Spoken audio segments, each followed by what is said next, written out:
I want to mention that my work with nonprofits, entrepreneurs, and creatives is all about taking people back to their roots so that they can heal, grow, and build stronger strategies forward.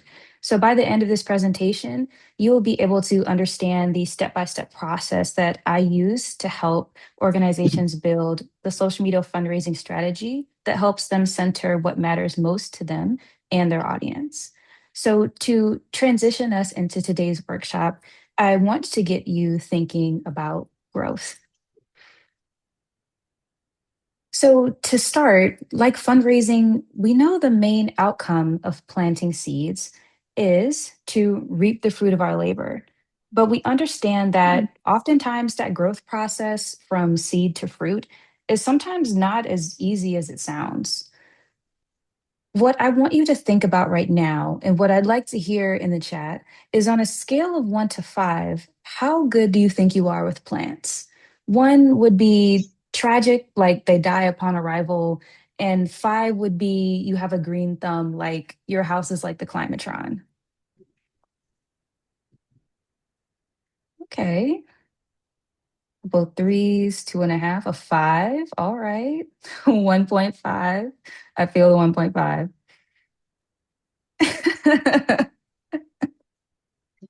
Mm. I love it. I love it. Okay, shout out to the plant parents and also shout out to those who are in development with their growth. Because when we start with a bag of seeds, you'll be surprised at what our approach to planting says about our understanding of universal growth processes. For those of us who kill plants without meaning to, I want you to think about where you go wrong. Could it be starting with maybe having the wrong seeds or not enough soil? Could it be the water or under or overwatering it? Could it be that it's not enough sunlight or maybe it's not even the right pot? I just want you to think that there is a reason for this because seeds make it possible for us to bear the fruit of our labor, but we know that seeds alone don't grow a plant. Planting, like social media fundraising, can seem like a straightforward growth process, only if you understand the process. Oftentimes, we go wrong when we start headfirst with the seeds or thinking too heavily about the post and not being able to start with just creating a strong foundation for growth. In my approach to strategic communications with Restore Roots Co., I like to chart a path to long term success, as I said before, with starting at the root so that we can get to the fruit of our labor. In this case, it'll be helping you to create revenue generating social media fundraising strategies. Once you grasp the foundations, which I will take you through in a 5 step growth process, you'll be able to build a clear, effective social media fundraising campaign for Give STL Day. So, why don't we get into it? Today, in our growth plan, we're going to go through 5 phases similarly to growing a plant. The first will be our foundation or the pot. I will help you to understand how to craft a core message that will set the foundation for everything else you will do in social media fundraising. The second will be the base of our soil, really thinking about our target audiences and how to tailor your messages to those groups. The third will be like the seeds. These are the messaging or the pieces that you will be sending out to your audience, and they are what the most of your content will be comprised of. The fourth will be learning how to create captions with a call to action. This is like the water that will bring your social media content to life. And the fifth is sunlight. This is taking every single piece we have put together before and putting it into a calendar that helps you to build consecutive posts based on what your goal is for your target audience. And at the end, you will be able to also access the deliverables that will help you with a template for your social media brainstorming process, as well as a content calendar. But before we get into social media fundraising, because sometimes those 2 blocks can be a little complex, I want to at least break down and make sure we understand social media in itself, in and of itself. Social media allows people to connect, create, and share content with others in the virtual community. Our presence allows us to represent ourselves, build awareness, and interact with others. But on average, only 2 to 6% of your followers are going to actually see your unpaid post on your feed. We're competing with algorithms, AI, and ads, but there's a way to get through the weeds. Our strategy today is about specificity. It's not about trying to speak to Hmm. everyone, but the right people so that you get higher engagement and higher return on your post. So, when we turn to social media fundraising, social media is a great tactic for leverage for nonprofit fundraising because it allows you to use platforms like Instagram and Facebook to raise funds to a very specific target audience. It's a convenient way to turn passive scrollers into passionate donors. So, social media fundraising is most effective when our messaging is clear, it's audience driven, and it's consistent. And we're in luck. Give STL Day has a specific focus for us already because we're trying to support an audience that's specific to wanting to help others in St. Louis. Last year, the St. Louis Community Foundation raised more than 3.5 million for nonprofits in Give STL Day. So we don't have anything to worry about with there being enough funds to go around. But with all of that said, you may be wondering, how will you know what to say? That's where your core messaging will come in. Messaging is how you clearly communicate your value to your audience. So, the basis of why I want to give you a template for core messaging is because everyone should retain your core message no matter who you're speaking to. Social media fundraising relies on authentic and emotional storytelling to deliver and humanize the facts about your nonprofit that are a part of your core message.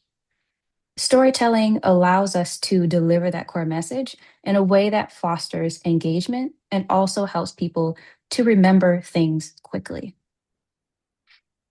When we think about storytelling and how that plays a role in social media fundraising, I want to be able to put it in action for you to see how a core message works through an example that I'm going to use with myself.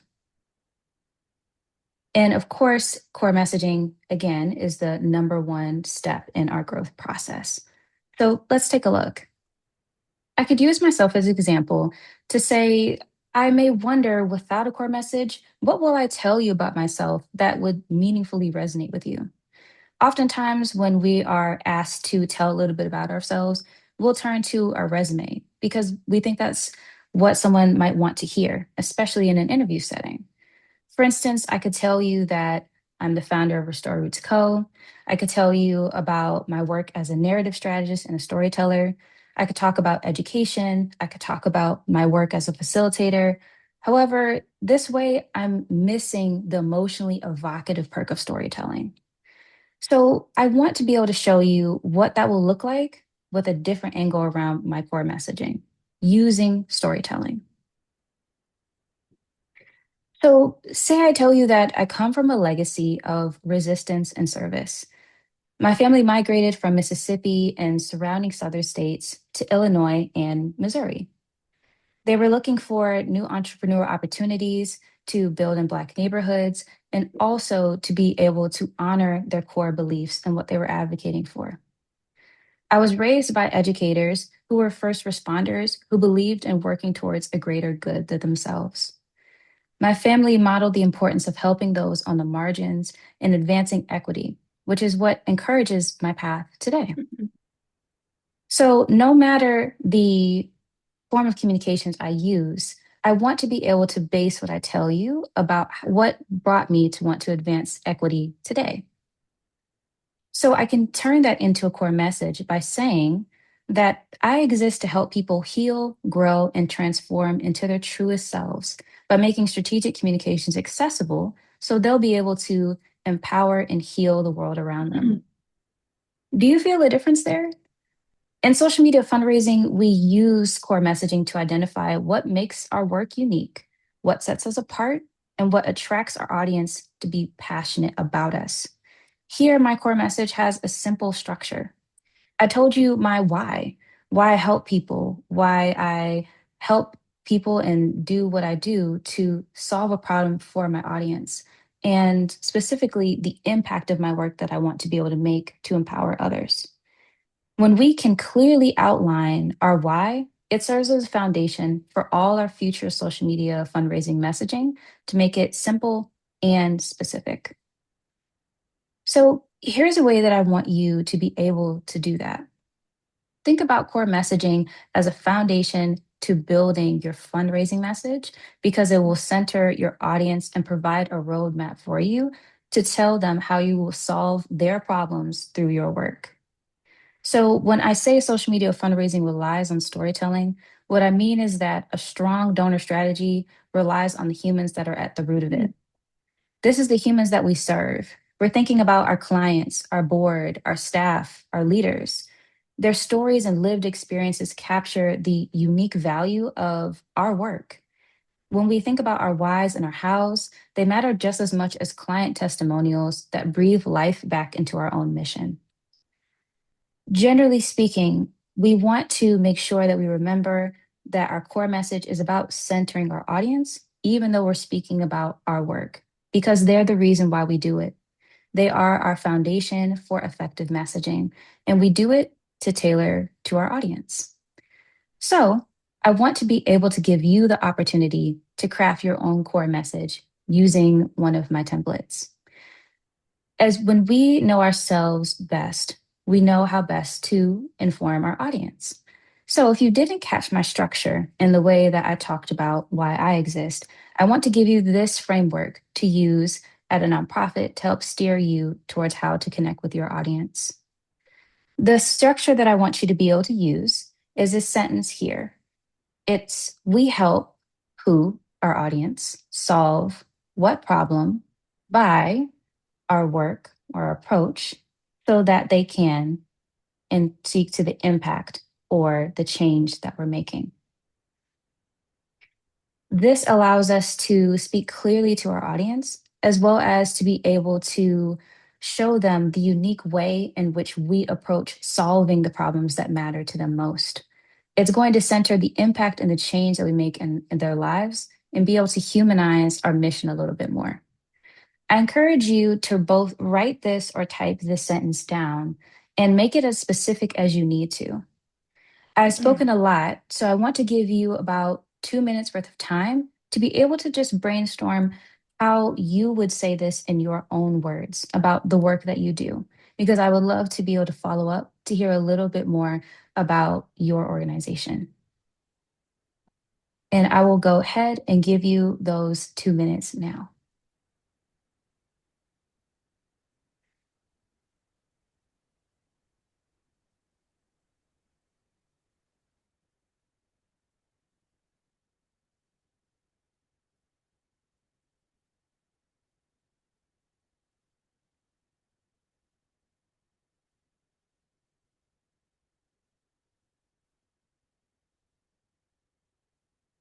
Mhm.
Okay. I'll give you a few more seconds to wrap up if you are still writing or typing, but I would love to be able to hear at least three Mm. people to tell me, either unmuting or in the chat, how you have written out and approached this core message.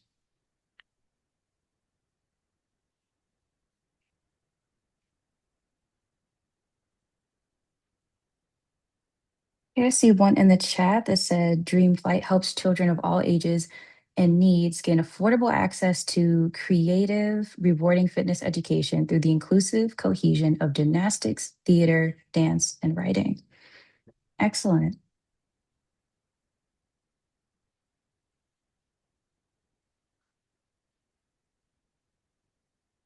Mm. Yes, I would definitely say with Dream Flight, I am looking at that last section that says so they can. And I think that you have definitely the who we help, what we're trying to solve, and what our work does clearly stated very much as a mission statement, but really thinking about in what problem in their life are we solving or what are we changing by offering these services?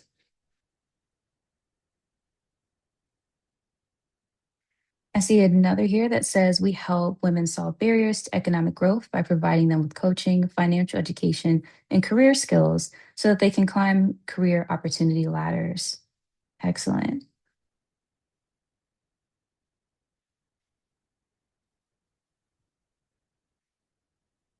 Is there anybody else who would like to be able to share out?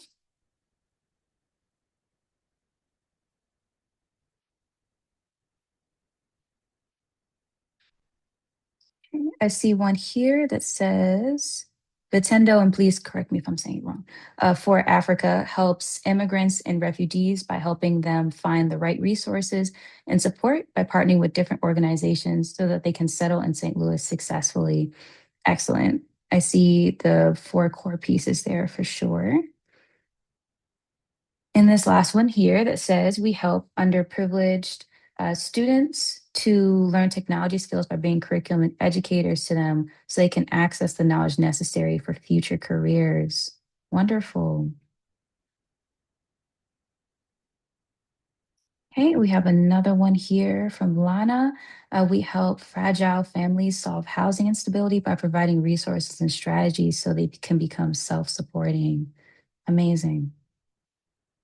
Excellent, excellent. You all so far have really gotten this down. These are wonderful core messages. And I think the biggest piece is being able to see how each piece leads into the next. Clearly identifying your audience, clearly identifying how your organization takes a unique approach to solving the audience's problem, outlining what the priority pieces of the services or the work is that immediately comes to mind, and then also being able to clearly put in that more emotionally evocative impact that it has on the audience's lives. Wonderful. Now that you have your core message, I want you to get to thinking about how to navigate the social media landscape where it doesn't require you to, again, worry about speaking to everyone, but rather the right people, because our strategy is about specificity. So you may ask, who are the right people? Your target audience is a specific, prioritized group of stakeholders who you need to reach, engage, or influence with tailored messages that lead them to act in alignment with your goals. This refined subgroup of your general audience influences how you adapt your core message to resonate with them and support your cause. So, in essence, once you have the pot or the foundation, which is going to be the core message, your target audience will come as the soil from which all of your key messages will build from. So, naturally, we might wonder, who are our target audiences? In the nonprofit world, I can tell you that there are at least five general audiences that we can tailor our core message to. One is, of course, donors and investors. These are the people who are going to be offering the most financial support, such as individuals or organizations who are going to provide that support in the form of donations, grants, and sponsorships. The second is our beneficiaries. Sometimes we call them clients or participants, but these are people who are directly served by the nonprofit. Third is volunteers. These are those who donate their time, their skills, and advocacy for our cause. The fourth is advocates or partners. These are those who support the nonprofit's mission through their social following, such as following us on social media, as well as public awareness and collaborating with us through the organization. And the fifth or last is generally our internal stakeholders. So this can look like your team, your leadership board, and committees of your nonprofit. As we discussed earlier, only 2 to 6% of followers see a single unpaid post on their feed. So, how can we narrow our focus for Give STL Day? We can prioritize 1 to 2 primary audiences as the focus of our social media content. Remember that social media is about convenience. It's a way to represent ourselves and build awareness of our work without overburdening our audience or ourselves. Some of our target audiences, such as high-level donors or investors, may better be reached with more relationship building or more direct engagement. But for some, such as our advocates, our volunteers, and beneficiaries, they may be more likely to be following us on our social channels and benefit from the outreach that we can do on social media because they're generally interested in and invested in the mission, work, and impact of the nonprofit. And for those who are beneficiaries, they may be able to speak to how the services impact their lives. But generally speaking, we want to be able to encourage them into more active giving and participation than just, of course, follows, likes, and shares. So, in the next phase of the growth process, once you have your pot, now you have your soil, we want to understand who we are going to target on social media so we can more effectively tailor our messages to their needs, interests, and values. When it comes to strategic messaging, we want to make sure that with our target audience, we're making connections. These connections are about identifying their problems, being able to show that we have the unique insight to offer, and also offering solutions to what matters most to them. This shows our impact because we can offer the solutions that allow them to thrive when they are supporting our organization. So, the third step of our process is about strategic messaging. We're going to want to think about where we start this connection. It's often with taking in the general interest of our target audience, thinking about what values they have and what motivates them, and also what their pain points or struggles tend to be, and how we can position ourselves as the solution. In our second session, we'll explore how to identify value pillars for each audience that I outlined much more in depth. I'll be able to tell you the exact drivers that they often have, as well as exactly how you may be able to speak to them. But at least for the beginner's guide, we want to just start to ask ourselves some useful questions, such as what does our audience tend to praise us for? What about our work aligns with their values, their mission, and their interest? And what drives people to want to join in, volunteer, or continue working with us?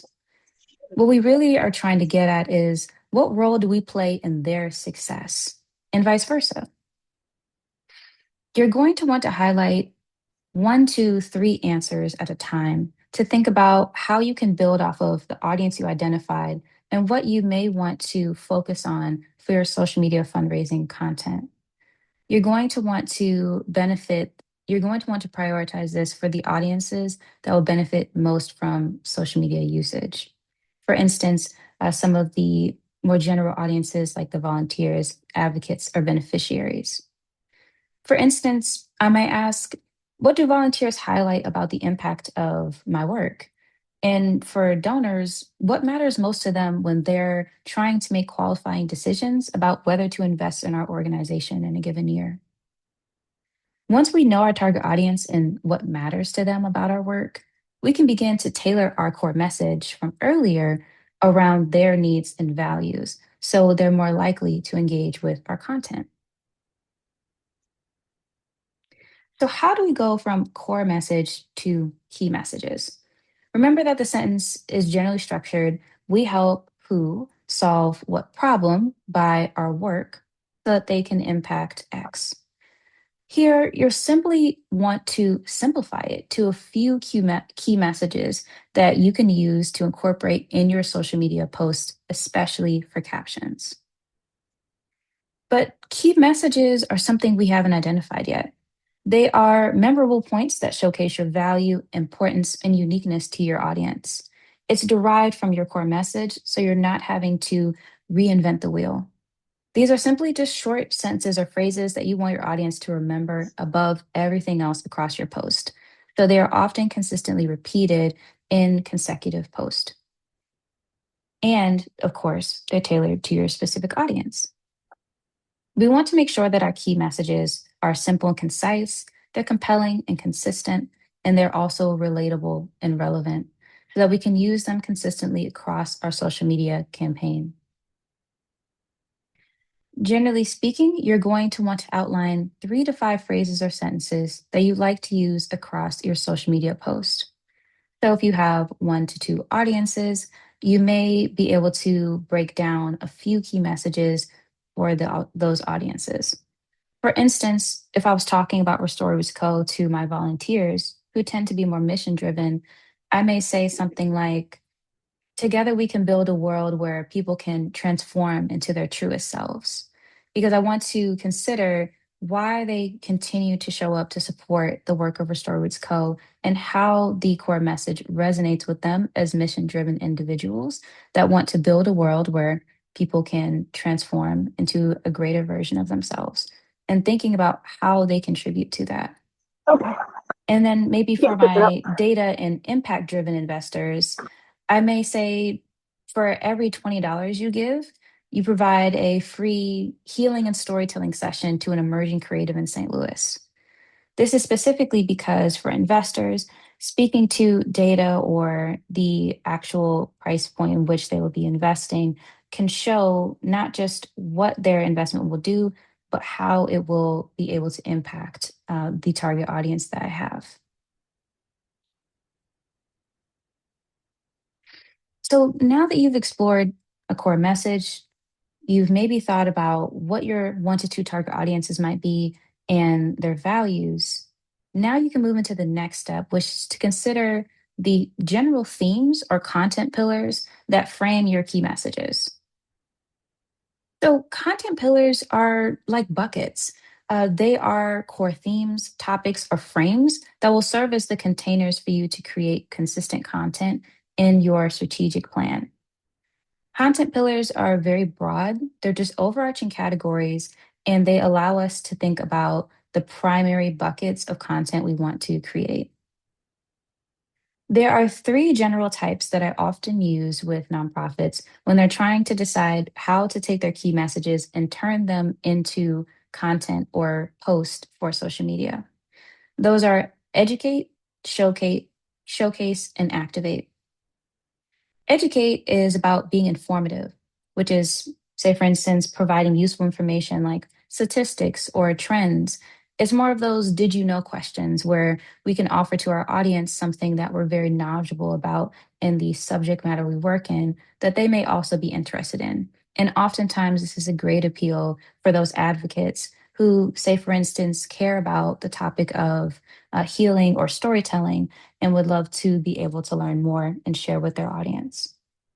The second is showcase.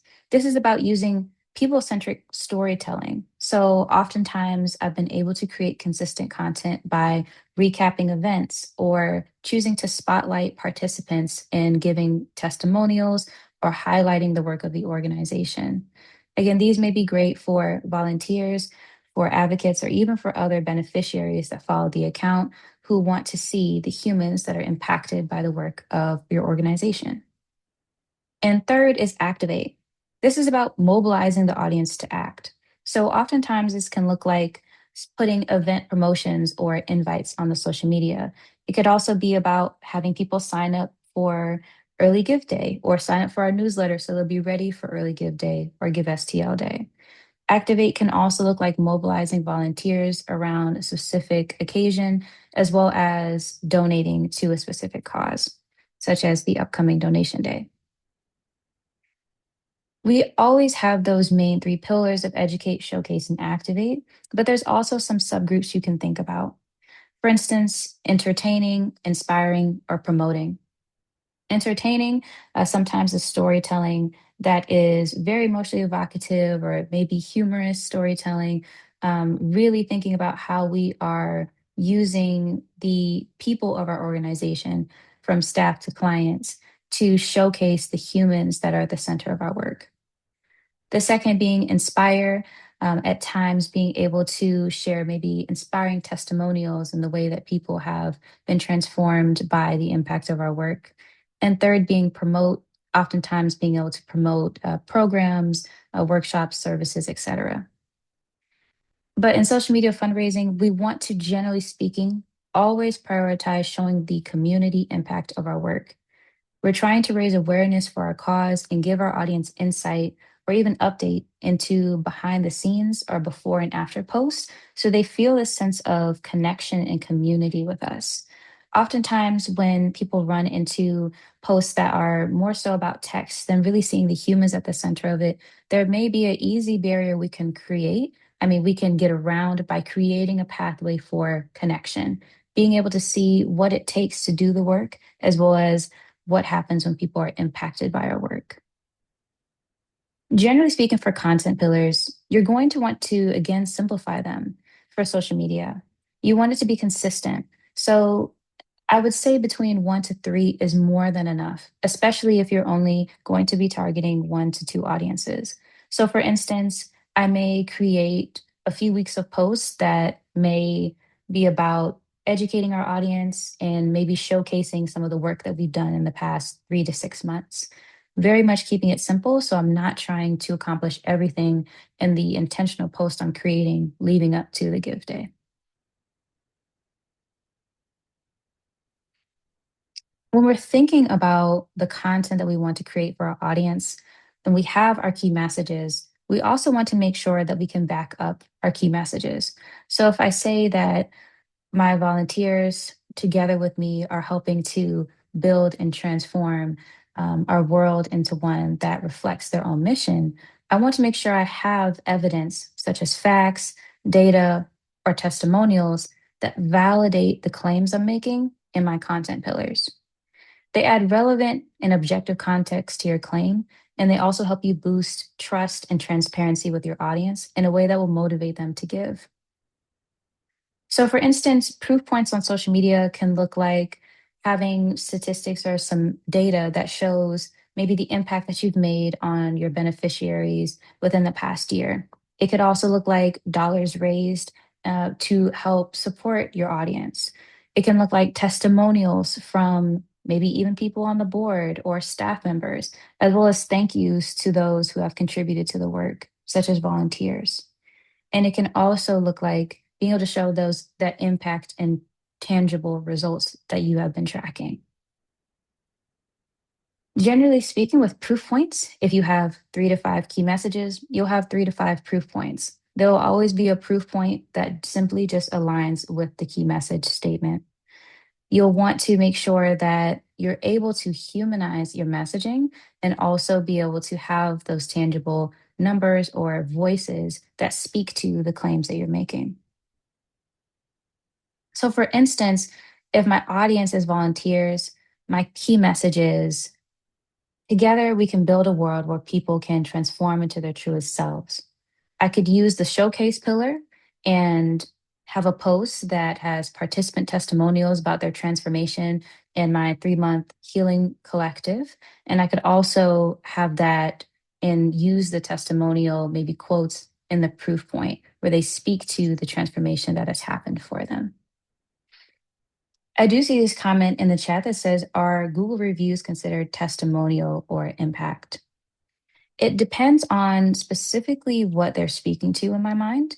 So, for instance, testimonials oftentimes are going to be speaking to the impact that that has had on the person. However, Google reviews may simply be reviewing the organization and not necessarily showing the connection to the person and what it has done. Generally speaking, if I do have reviews, I'll oftentimes want to reach out to that person and be able to connect with them myself to be able to get a more audience tailored review of what they have to say. But generally speaking, it is a part of the core message piece of impact if they're speaking to how the work has changed or transformed them, or how the work has had a very strong impact on their life. Of course. So now we want to be thinking about the growth plan again because we're halfway through it already. So for those of us who really have a hard time with growing plants, hopefully this is a little bit easier and you're seeing how there's a rhythm to the growth process. Now that we have our pot, which is that core message, we have the target audience, which is the soil. We've planted our seeds by creating a strategic messaging system, which is built around having key messages, having content that you can put those key messages in, and being able to back up that content with proof. We can now move into the fourth step, which is about watering and giving life to this messaging system that we've built. This is how we can take all of our core messaging and turn it into a caption and a call to action. We want to make sure that it's short and sweet and that our call to action is clear. So, before we try to do that, we have to think about what a call to action is. A call to action is generally actionable, direct verbs. It is very simple, clear, and concise, but it has a sense of urgency and impact. So, a call to action is something that motivates your audience to take a specific action. When we are doing that on social media, it's vital to have a call to action in your caption because it tells your audience what to do next after reading your content. So, say you have a wonderful post that speaks to client testimonials, it shows the impact maybe that they've had in a program of yours, the audience feels moved by this evocative storytelling. Now they're wondering, what should I do with this energy? That is how we can turn our passive scrollers into passionate donors by giving them a specific target as to what we need them to do when they feel connected to our work.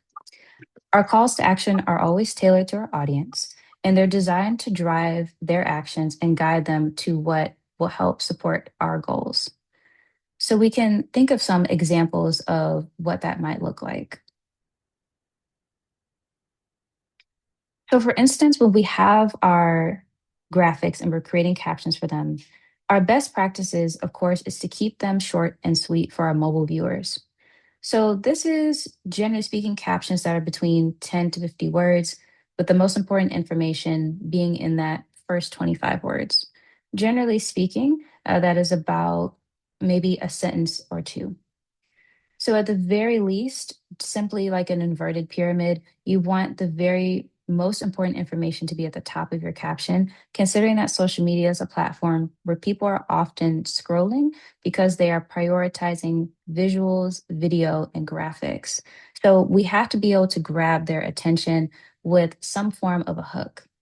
This is oftentimes in that very first line, being able to talk about a benefit, maybe pose a question to our audience, or a sense of urgency. Sometimes calls to action take very similar starts to the phrases at the end of your caption.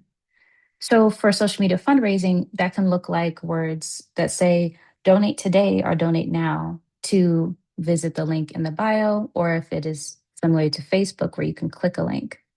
It may also say join us or join our movement as we work towards building a better world for the target audience. It could also say to support our organization and driving them to give on Give Day or early giving or sign up for a newsletter. It can also be, for instance, if this is prior to the Give Day, having your followers make sure that they're following the account, make sure they're sharing the post, make sure that they're tagging others so that you will have increased following before the Give Day shows up, as well as a save the date is often common for early give days or posting a day before the actual Give STL day. Generally speaking, you're going to want to use one call to action per post to focus your request on what you would like for them to be able to do. But you can plan your calls to action for your entire campaign when you already have your core messages and your content pillar. So you're not having to come up with it each time. So, for instance, in a caption, I might say to a post that I'm targeting for volunteers, it may have said, "Together we can build a world where people can transform into their truest selves." It'll have that participant testimonial post, and the call to action at the end of the caption could say, "We need your help to grow our movement on Give STL Day. So donate now, link in bio." That, for instance, may be on Instagram where you cannot click links, as generally speaking, you will want to make sure that that link is clickable or accessible. However, somewhere like Facebook, it could be donate now, and again, linking to the Give STL Day website.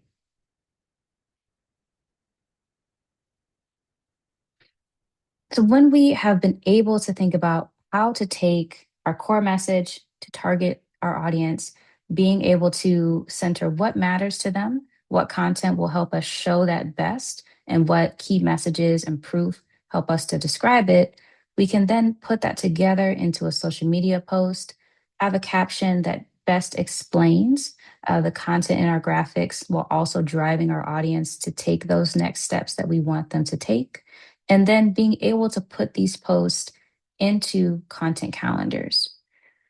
So, how will a plant be able to grow once you water it? Of course, water alone is not enough. We have to have our light source, which here is our content calendars. So, content calendars help us to outline, again, those central pieces of the growth process so that you can build your social media fundraising strategy. As part of today's deliverables, you will be able to access and create your own weekly social media planning template. These are templates that I use once I have used a brainstorming document, which will also be attached to that free resource. I have the core message, the audience, value pillars, the content all written out. I'll then be able to use a sheet where I can plan what social media post I want to happen on specific days leading up to, on, and after the give day. So, for instance, content calendars can also be much more expansive than that. I want to be able to give you more of a beginner's content calendar, but I've also used very extensive ones. So, say for instance, you're planning a month out, maybe it is April, and you're able to start thinking about what content you would like to happen each week. So, maybe you would have a week where you focus on your showcase pillar and you want to make sure you have one or two posts that week that showcase the impact of your work and testimonials. And maybe a week after, you'll want to have posts that speak to, say, for instance, activating if you're having an event around the donation day, or educate if you are going to be able to show some statistics about the impact of your work or some data that you've been able to gather. But generally speaking, we want our proof points and call to action to be focused on, again, that content pillar, making sure that they're always connected. Once you are able to use content calendars, you'll be able to outline the theme, the overall evidence, and the ask of your audience each week leading up to Give STL Day. And it will make it easier than just trying to think about each post one at a time. So, when it comes to developing a posting schedule, especially for something like Give STL Day, I highly advise beginning your planning either in mid March or at the start of April to at the latest mid April. So you have a few weeks leading up to the Give Day to be able to set a date to brainstorm content and maybe even another date to begin working on content or delegating those tasks out to others. Generally speaking, we want to be able to plan again about 4 to 6 weeks out, maybe having a brainstorming session so that even if you only post 1 week before Give Day, just for early giving, or maybe 2 weeks before, you still already had that time to brainstorm and be able to execute on those plans. But there are some general occurrences I would recommend that you create a post for if you create a post for nothing else. One of those days is going to be Early Give Day. That is on April 22nd. And you can use call to actions such as having your audience save the date, maybe even before Early Give Day, or be prepared to donate on the actual Early Giving Day. The next one, of course, is the give day itself. The call to action oftentimes is donate. And you may want to create 1 to 2 posts on that day. I always create a standing post that lets my audience know that today is Give STL Day, that we are trying to raise money for a specific goal. And that is the main standing post. But I will sometimes also do a second post midway through the day or in the evening if I'm having power hours where they may be able to have a benefit, or if I'm giving them an update or a status update of how much has been donated so far towards our goal for any of those who didn't donate in the morning or in the afternoon. And then, of course, that last date you're going to want to make sure you have at least one post for is the day after or a few days after Give STL Day when you're able to assess how much you've donated, be able to do that recap, thank your audience, and also ask them to stay connected. So that can look like following your account, being able to turn on post notifications, and staying updated. So, whatever area you are trying to grow your audience in, you will be able to transition from a donation day into that ask that they're ready for the next donation day, or to continue to stay active on your account. Ideally, this will be, generally speaking, 3 to 5 posts around the Give STL day. At least one for early giving, at least one on the actual give day, and at least one after Give STL day. Your content, your proof, and your ask of your audience, of course, is going to depend on your core message, which is why we wanted to start on it. It's always going to be adapted by your target audience and what matters most to them.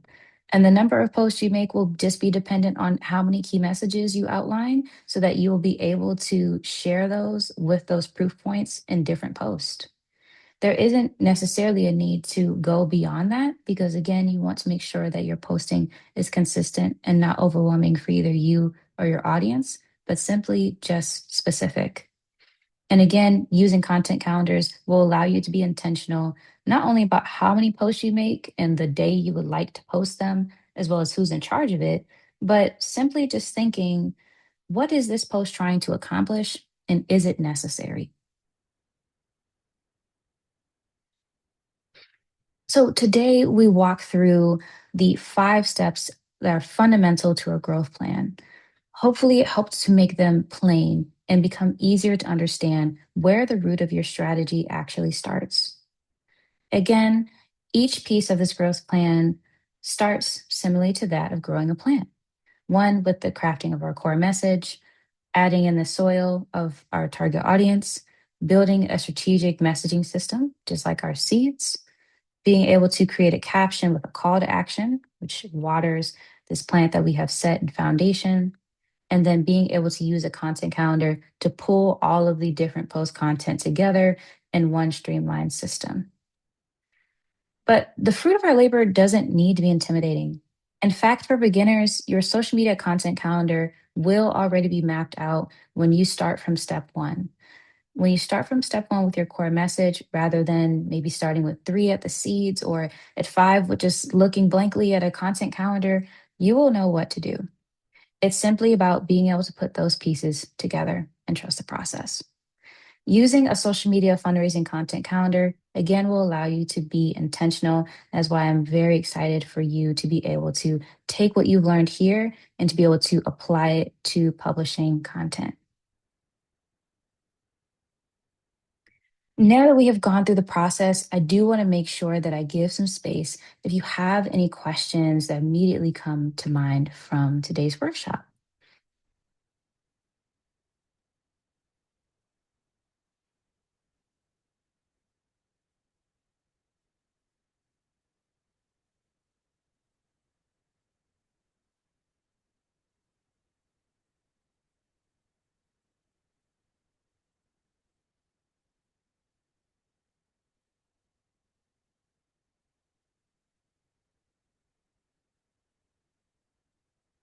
Thank you.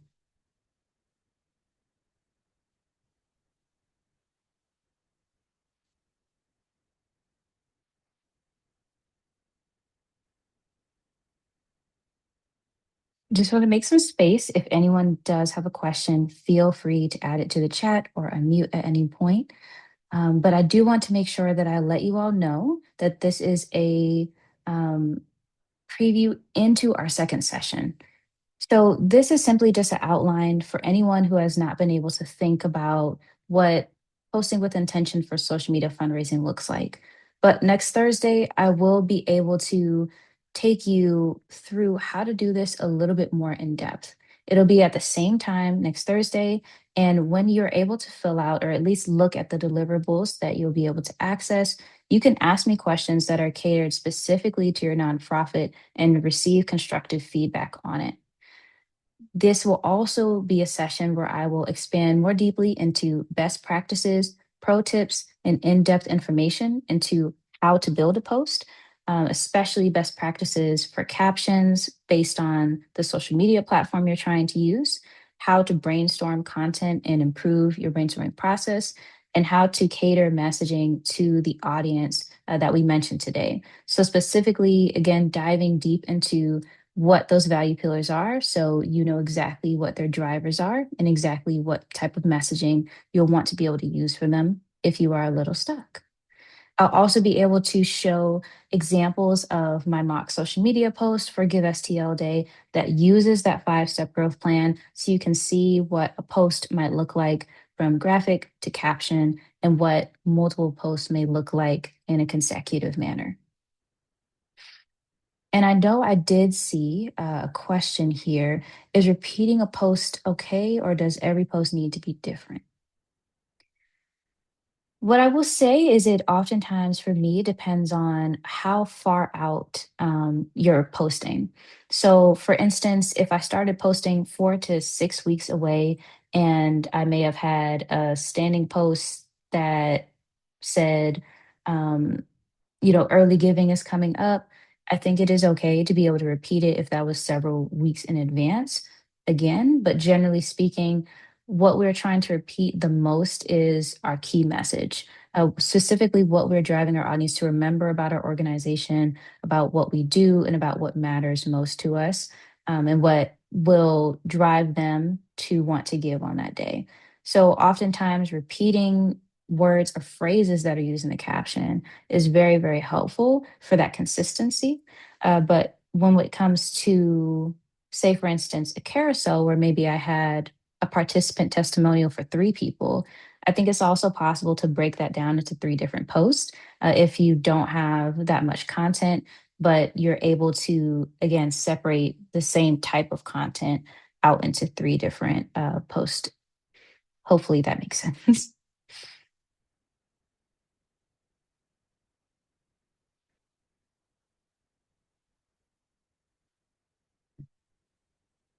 If there aren't any other questions, I do want to see. Yes, so I do see the follow-up to this question. I heard carousels are better than single posts. Is that true as a general statement? So, generally speaking, for social posts, which I will absolutely get into in the second session more in depth, what really tends to stand out on certain platforms, such as Instagram and Facebook, is that the platform itself prioritizes videos and things that are animated. Generally, is going to be a very visual based platform. So, those are really going to be the posts where we see in our metrics and in data that reels and videos tend to be prioritized and get higher viewership.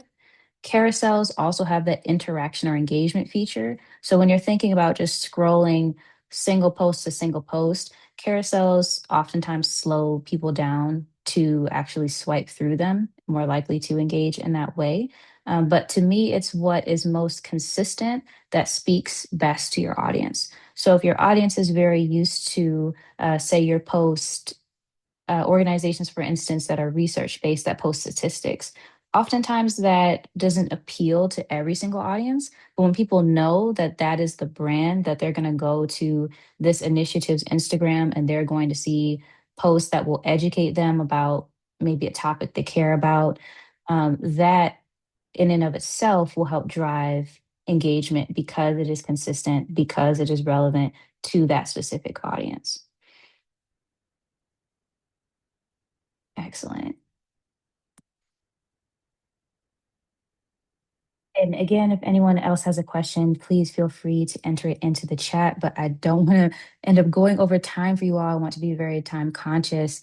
And again, thank you so much for taking the time to walk through this fundamentals of social media fundraising workshop with me. I want to make sure that you are primed for Give STL Day. So please make sure to fill out the survey that we have here, which I will also enter into the chat.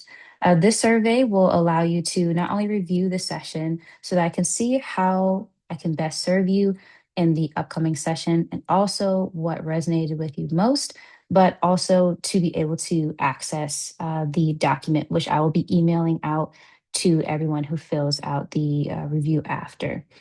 And of course, I recommend beginning to start and review or explore the tool before next week's session so that you are able to be ready with any questions that you have for me or any questions that are very specific to your nonprofit or where you're getting stuck with the overall deliverable. And of course, I would love to stay connected. My LinkedIn will be not only attached to the PDF and is accessible, a clickable PDF, but my name is simply Lauren Alexandra Pickett on LinkedIn. My email is also here. Feel free to reach out to me for any comments or inquiries. And again, thank you so much for joining.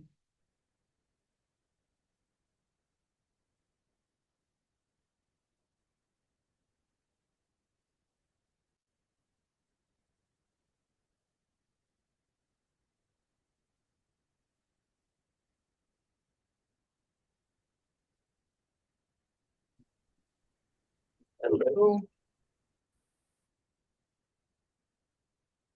Did someone say something? Okay. Thank you all for joining today. This meeting has been recorded. It'll be up on the GiveStay website and we as well as Lauren's deck. Have a great day, everyone.